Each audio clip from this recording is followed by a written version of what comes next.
Mr. Kramer, we'll take some questions. We'll start with you, sir. What if we change the statement that frustrates us all, which is how do we decide to avoid doing the bad things a little bit and do a little bit more of the good things? And we said, let's create a movement to move massive resources into businesses that only do good things. And they do those good things with people who are unable to solve their own problems by the models that the resources are delivered to. Is that a large resource movement opportunity that shared value misses? Thanks, David. No, I think there is a tremendously powerful movement that has been evolving in the last 4 or 5 years around impact investing, which is the idea of making investments that make money, and they are investments in enterprises that do good, that solve social problems, social enterprises. It's different than socially responsible investing, which is, again, about avoiding harm. And there is tremendous momentum all over the world for impact investing. We see impact investing as a form of creating shared value. There's a financial return, and there's a social benefit, so it passes the test. And I think that the number of social enterprises that are starting up, that are growing, that have found business models that solve solutions, and you're absolutely right, that engage the people who live the problem in solving the problem, are a tremendous new area of opportunity. And the fact that they can raise investment capital that is interested in making a financial return, not just philanthropic capital, is what will enable that movement to really scale. Hi, Mark. I'm Shafi Saxena from News Republic. You mentioned that the social dimension of value is a largely untapped source of competitive advantage. It remains that way for most corporate enterprises. So my question to you is, what do you think is the key, what are the key impediments to that corporate mindset shift? And what are some multi-pronged solutions to solving or getting over those hurdles, in addition to impassioned debate and conversation at events like this? Companies are so used to thinking that any social issue is about doing good, being nice, philanthropy, or it's about responding to activists that are protesting against the company, and if we can't fight them, well, maybe we have to do something about the problem they've pointed out. That to really openly engage with social issues as business opportunities, to create a rigorous business case that says, that may be a very important social issue, but we can't make money doing it. And here's a place where even though we may be charging money to the poor, it's in their interest, it's beneficial to them, and again, because we can make money, we can scale it and reach millions in a way we never could help through philanthropy. So it's this mental model shift that says it's okay to think about social problems and low-income populations as business opportunities, and to have just as rigorous a business analysis as we would do in any other capital investment. Sometimes it involves creating notional values for resources. So for example, Nestle, again, I know they're here, has created a value for water, a price of water, that is based on how water stressed the region is. Globally we have a problem with water, but it's very localized. Some parts of the world have shortage of water, other parts have plenty. Well, where there's a shortage, the price for water should be higher. And so they've developed this model specifically so that when their managers do an investment allocation decision, they can factor in water based on how water stressed the region is, and thereby make different capital allocation decisions than if they were looking only at the financial return on investment. So it takes some different management tools to do this. I think there's quite a shift. Ma'am. When we talk of shared values, it is bringing the poor into the process or making them equal partners in the sharing of the values. So it's no harm doing business, but are we building the institutions of the poor that eventually can run the business? So that's what shared value also talks about. So that was my question. Thank you. Well, it's a great question. Shared value needs to be about economic opportunity for the poor and education.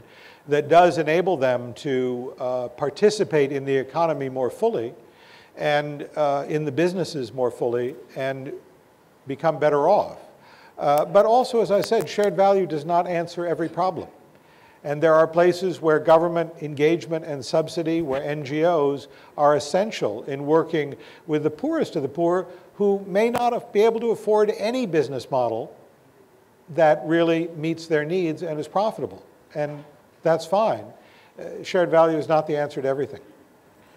Quick question, then we come to you and then we... If you look at multinationals, how conflicted are they operating in two territories, which you call clusters, that are in conflict with each other?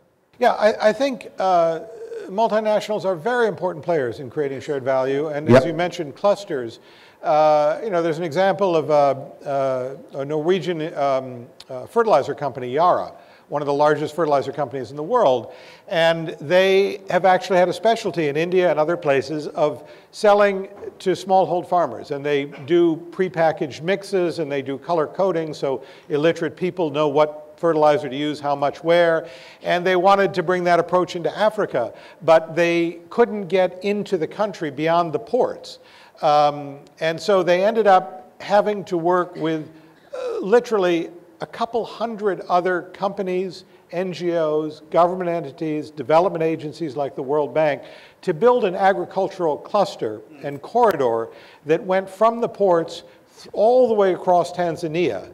And it has created massive economic opportunity for these farmers, and it has enabled Yara to sell its fertilizers in that region. I think that access to global markets is essential for low-income populations to succeed.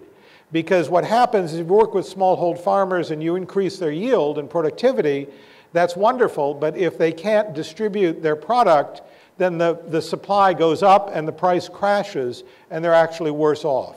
So what I see multinationals bringing are, first of all, technology and knowledge. Second of all, access to financing and influence within the country.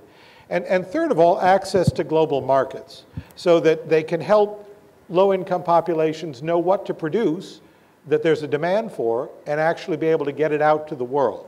And so I think they have a very powerful role to play in helping countries all over the world create shared values. My name is Anil Khaitan. I'd just like to ask you a question, the expenses which the corporates incur on shared value, are they tax-free in the United States? No, they are not. Are you going to be tax-free? It is intertwined with strategy, so it's not a separate thing. Yeah, because in order to be tax-free in the United States, there cannot be an economic benefit back to you. It has to be only for the public good. And so companies that have foundations, give charity, whatever, they cannot use those monies to advance their own economic agenda.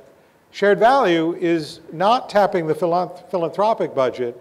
It is tapping the new business development budget, the research and development budget. It is tapping things that are part of the business expenditure. And Mr. Khaitan, he said in his last two slides that the shared value concept create a competitive advantage. They create value for the company. They create a profit. So in that sense, they will need to be taxed. So, so I think I think we'll take some more questions and you can do. I'll just have a quick second observation.